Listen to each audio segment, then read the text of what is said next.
நம்மள இந்த காலகட்டங்கள்ல பல பேர்த்துக்கு ஜாதகத்தை நம்பலாமா வேண்டாமா அப்படிங்கிற சந்தேகங்கள் நிறைய இருக்குங்க. இந்த ஜாதகம் என்பது ஒரு மனிதனுடைய வாழ்க்கையில வரக்கூடிய கஷ்டங்களை மாற்றிடுமா, அவருடைய கர்மாக்களை தீர்த்திடுமா அப்படின்னா நிச்சயமா கிடையாது.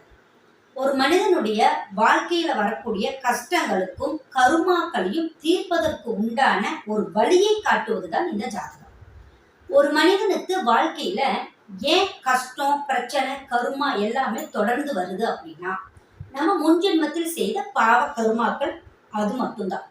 நம்ம பாவம் செய்தனாலதான் கடவுள் நம்மளைய மறுபடியும் இந்த பூமியில பிறக்க வச்சிருக்காரு.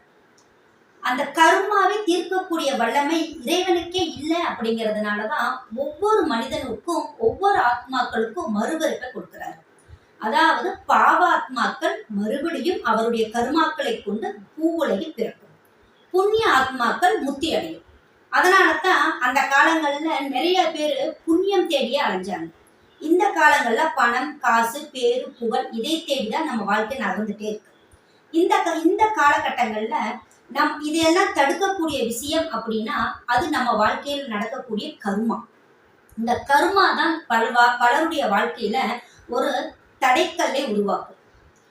இந்த கர்மாவை நம்ம விளக்கணும் அப்படின்னா நிச்சயமா அந்த ஜாதகத்தை கொண்டு நம்ம தெரிஞ்சுக்கலாம்.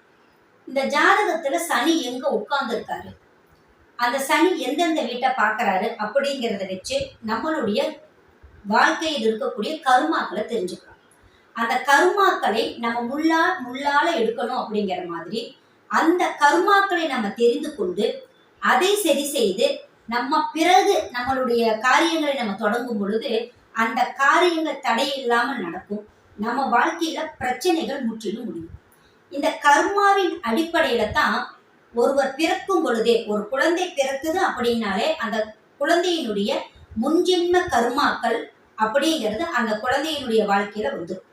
அதன் அடிப்படையில தான் கிரகங்கள் ஜாதகத்துல அமர்ந்திருக்கும்.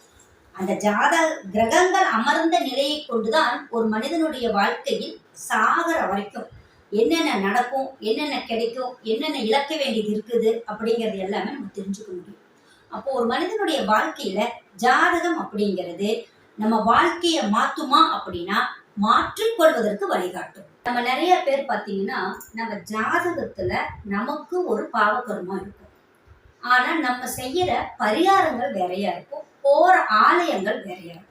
அப்போ நம்ம கடவுள் நம்பிக்கை இதனால தாங்க நாங்க கோயிலுக்கு போறோம், அப்ப அந்த கடவுள் எங்களுடைய கர்மாவை தீர்த்து வைக்க மாட்டாரா அப்படிங்கிற ஒரு கேள்வியும் வரும்.